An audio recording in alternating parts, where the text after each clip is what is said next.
Oke, untuk pembelajaran berikutnya kita membahas tentang manajerial sosiokultural. Di sini saya akan menjelaskan tips dan trik bagaimana menjawab pertanyaan ini dengan cepat dan benar. Nah, pertama silakan dibaca terlebih dahulu soalnya.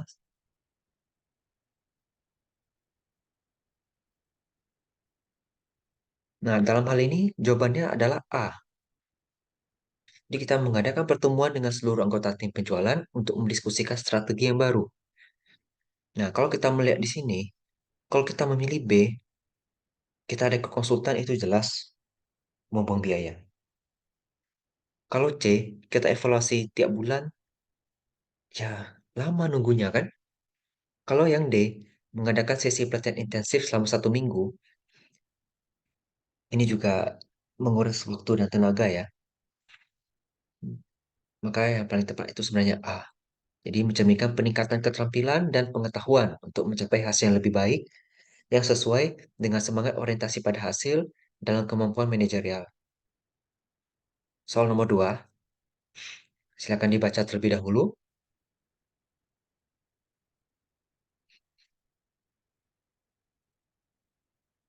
Nah, kita bisa melihat jawabannya benar adalah D. Melakukan evaluasi risiko proyek secara berkala dan mengembangkan rencana mitigasi risiko. Nah, yang jawaban A itu mengadakan rapat tim proyek setiap minggu untuk membahas kemajuan proyek. Kalau di sini, ya seperti tadi juga ya, cukup lama kalau kita mengadakan setiap minggu. Semakin banyak rapat juga belum tentu rapatnya itu bersifat efektif. Kalau yang B melakukan survei kepuasan, ini juga sebenarnya memang penting, tapi itu bukan prioritas kita saat ini. Kalau yang C, mengatur pertemuan dengan kontraktor untuk negosiasi harga yang lebih rendah, ya bisa. Tetapi proyek kan sudah berjalan ya. Jadi yang paling tepat adalah D. Kita evaluasi risiko proyek secara berkala dan mengembangkan rencana mitigasi risiko. Ini mencerminkan semangat identifikasi risiko dan pengambilan tindakan pencegahan yang sesuai, yang merupakan aspek penting dari kemampuan manajerial orientasi pada hasil.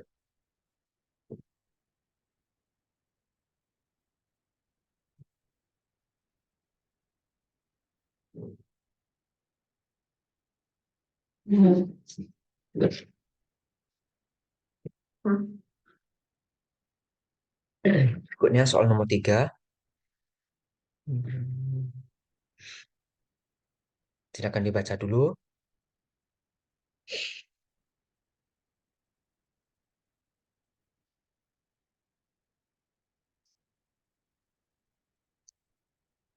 Nah, kalau jawabannya A itu jelas ya, nggak mungkin kita ningkatin waktu istirahat untuk operator. Itu jelas tidak mungkin. Kalau yang B mengadakan pertemuan dengan seluruh karyawan itu juga buang waktu sebenarnya.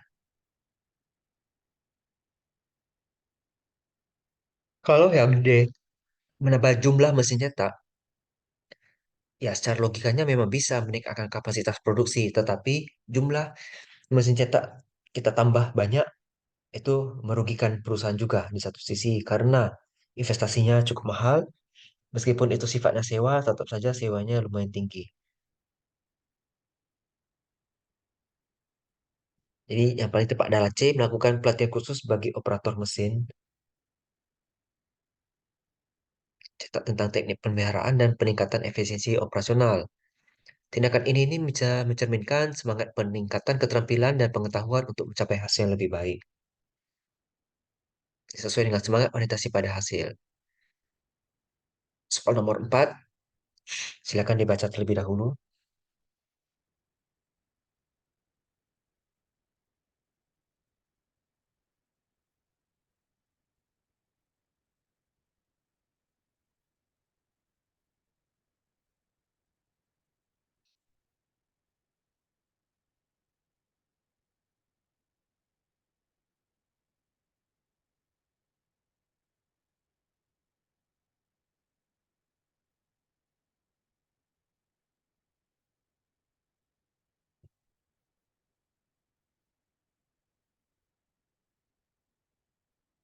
Nah, Kalau kita jawaban A itu jelas tidak tepat karena mengurangi jumlah staf itu juga bukan hal tindakan yang baik ya.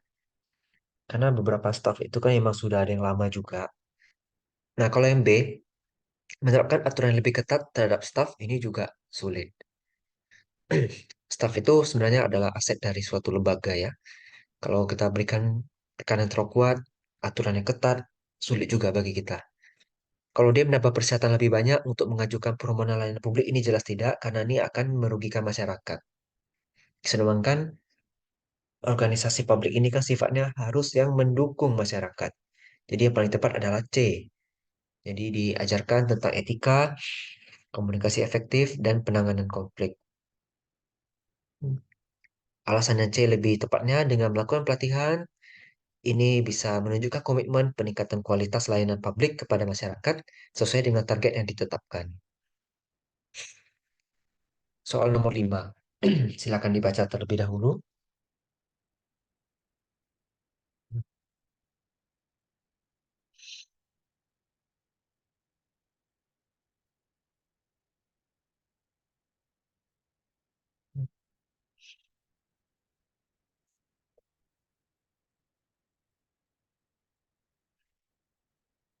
Nah, yang tepat adalah A ya, karena mengadakan pertemuan rutin dengan tim proyek, mencari solusi hambatan yang muncul, manajer bisa menunjukkan kesediaannya untuk menghadapi tantangan dan memastikan bahwa proyek dapat diselesaikan tepat waktu sesuai dengan anggaran yang ditetapkan. Nah, kalau berikutnya,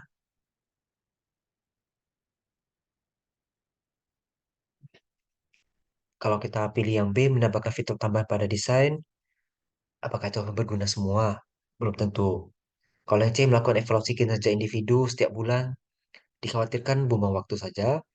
Kalau dia menunda tenggat waktu penyelesaian proyek untuk menghindari kelebihan anggaran ini juga nggak boleh. Itu bukan tindakan yang baik. Jadi dari beberapa soal yang ada sebenarnya sudah nampak pola jawabannya ya. Kalau dari 4 pilihan jawaban itu ada yang mengarah ke yang negatif dan cuma satu yang arahnya positif ya berarti udah pasti yang positif itu jawabannya. Begitu juga sebaliknya. Kalau dari alternatif jawaban itu semuanya jawabannya mengarah positif, tapi cuma satu yang mengarah negatif, kemungkinan besar yang negatif itulah yang jadi jawaban yang benar. Nah, berikutnya soal nomor 6. Silakan dibaca.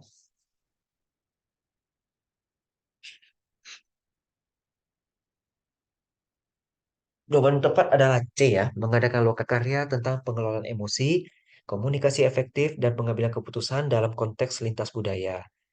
Nah, kalau dari sini kita bisa melihat, membantu masyarakat itu mengembangkan keterampilan pengendalian diri yang baik dalam berinteraksi dengan individu dari latar belakang budaya yang berbeda. Ini bisa bantu masyarakat memahami cara mengatasi tantangan yang mungkin timbul dalam interaksi lintas budaya. Nah, kalau kita melihat A melakukan perayaan budaya setiap tahun, perkenalkan ini rasanya tidak ya. Tidak perlu sampai seperti itu untuk melakukannya. Kalau yang B memberikan hadiah kepada individu yang paling banyak menghadiri lokal karya, itu juga tidak baik. Kenapa? Karena kalau terlalu sering seperti itu, ya hasilnya nanti akan seperti apa?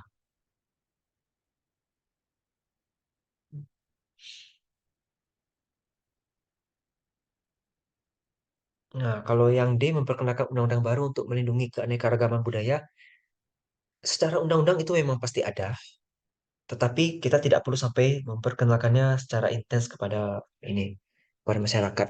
Kita cukup memberitahu saja, ya memang seperti itu harus dilindungi. Tentunya caranya bukan dengan memperkenalkan undang-undang ya, karena masyarakat jelas tidak mungkin bisa memahami undang-undang, karena bahasa di undang-undang itu kan sangat formal dan terkadang tingkat pemahaman masyarakat itu belum sampai ke sana. Makanya yang tepat adalah C, mengadakan lokakarya. Soal nomor 7, silakan dibaca terlebih dahulu.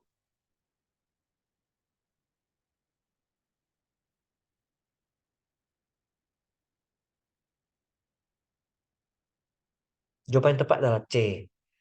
Mendirikan pusat pengembangan masyarakat, menawarkan pelatihan tentang toleransi, empati, dan resolusi konflik, damai, memberikan saran dan sarana bagi anggotanya mengembangkan keterampilan pengendalian diri. Jawaban A itu agak keras karena melarang praktik budaya yang dianggap kontroversial di komunitas terkadang bisa memicu keributan. Tentunya kita tidak mau ada keributan yang seperti itu.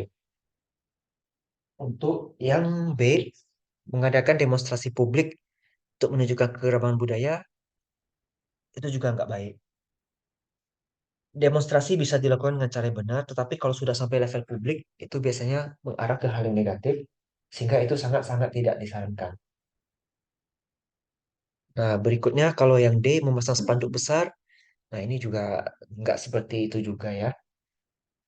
Bagi di zaman yang sekarang ini, tidak perlu sampai membuat spanduk yang sangat besar. Kita bisa menggunakan Instagram atau yang lain. Tentunya dengan cara yang beretika.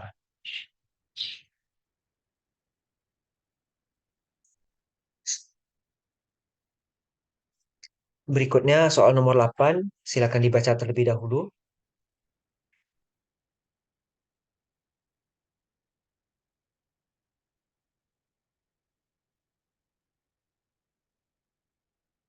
Ya, kalau kita lihat jawabannya C ya. Nah, kita lihat kalau kita pilihannya C, itu jawabannya benar. Mengadakan program ini menekankan kerjasama tim, pemahaman lintas budaya, dan penyelesaian konflik yang damai. Sekolah memberikan kesempatan bagi siswa untuk belajar dan berinteraksi dalam lingkungan yang mendukung perkembangan keterampilan sosial kultural pengendalian diri. Nah, kalau kita melihat jawaban yang lain ya, jawaban A, melakukan seleksi ketat untuk memastikan bahwa siswa yang terpilih memiliki latar belakang budaya yang serupa ini enggak. Karena kita masyarakat Indonesia sifatnya itu adalah heterogen, beragam budaya semuanya kita campur. Jadi A nggak boleh. Kalau yang B, mengurangi kegiatan ekstrakurikuler yang melibatkan interaksi lintas budaya itu juga sangat-sangat tidak boleh. Kalau ada ekstrakurikuler yang berkaitan dengan budaya dari Sumatera ya silakan. Ada ekstrakurikuler budaya dari Jawa silakan. Begitu juga dengan budaya-budaya lain. Kalau yang D, memisahkan siswa berdasarkan latar belakang budaya mereka di ruang kelas itu sangat tidak diizinkan. Kita harus bersosialisasi, kita bergabung dengan budaya yang berbeda-beda, jadi kita bisa banyak belajar. Makanya yang paling tepat adalah C. Soal nomor 9, silakan dibaca terlebih dahulu.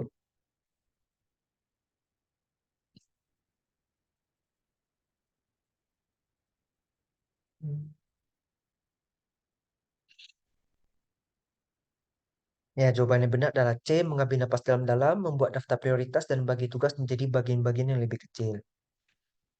Ini membuat daftar, bagi tugas, ini bisa mengatasi kecemasan dan membuat rencana tindakan yang sistematis untuk menyelesaikan tugas-tugasnya.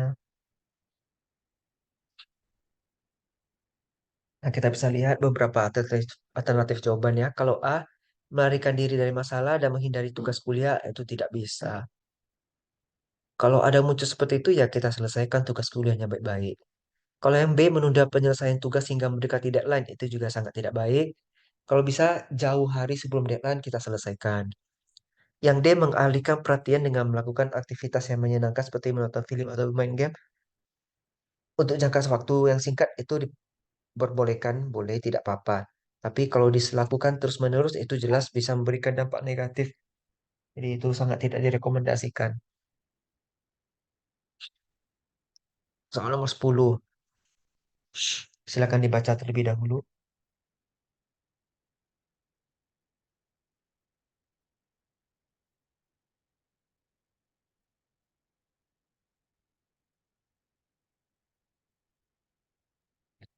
Nah, kalau kita lihat jawabannya benar adalah D. Itu karena mengadakan diskusi terbuka, mendengarkan argumen rekan kerjanya, mencari solusi yang menguntungkan kedua belah pihak, ini dapat mengatasi konflik tersebut dengan cara produktif dan damai. Nah, pilihan A itu mengabaikan masalah dan menghindari rekan kerjanya itu justru malah akan memperparah keadaan. Kalau yang B menghadapi rekan kerja tersebut dengan marah itu udah jelas pasti salah. Kita tidak boleh mengambil keputusan, tidak boleh menghadapi seseorang dalam kondisi hati kita sedang marah. Yang C, mencari dukungan dari rekan kerja membentuk aliansi itu juga hal yang salah. Kita tidak boleh berbuat seperti itu.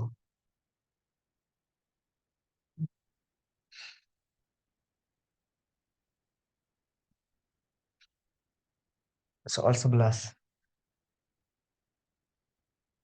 silakan dibaca terlebih dahulu.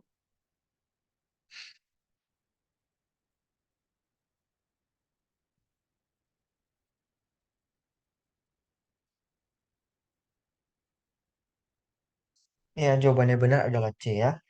Nah, alasannya C adalah manajer proyek tidak hanya memberikan informasi yang diperlukan, tapi juga memfasilitasi dialog terbuka antara anggota tim untuk beroleh pemahaman yang lebih baik tentang perubahan jadwal proyek.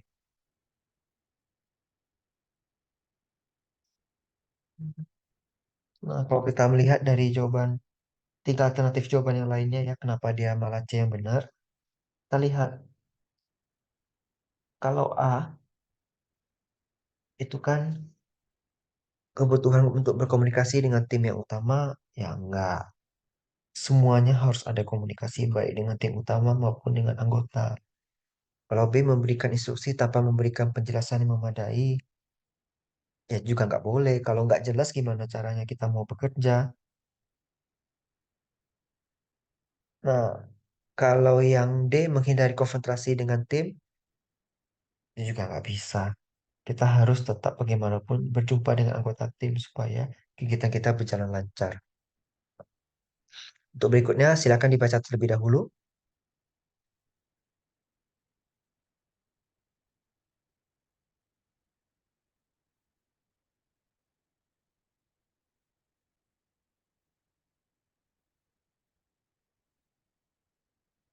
Ya, jawabannya benar adalah C. Kita bisa lihat di sini, manajer memastikan bahwa setiap anggota tim itu merasa didengar, dihargai, sehingga memfasilitasi kerjasama efektif dalam merancang strategi pengembangan produk baru. Kalau jawaban A itu kurang tepat, karena kontribusi kelompok bukan individu dan menentukan jadwal jalan pertemuan sendiri itu tidak boleh, itu tidak baik. Kalau B mengutamakan pendapat anggota tim yang lebih membutuhkan juga nggak boleh, karena semua anggota tim itu sama, semuanya sama-sama punya pendapat yang tujuannya memang untuk kebaikan organisasi. Kalau D fokus pada topik yang tidak terkait itu juga salah. Itu harus semua ya kalau bisa ya.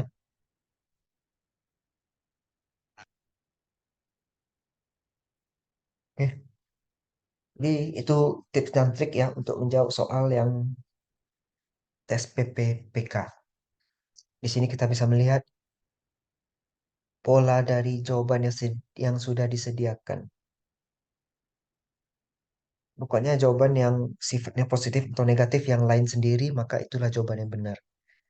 Tapi ya kembali lagi, kita harus tetap perhatikan soalnya.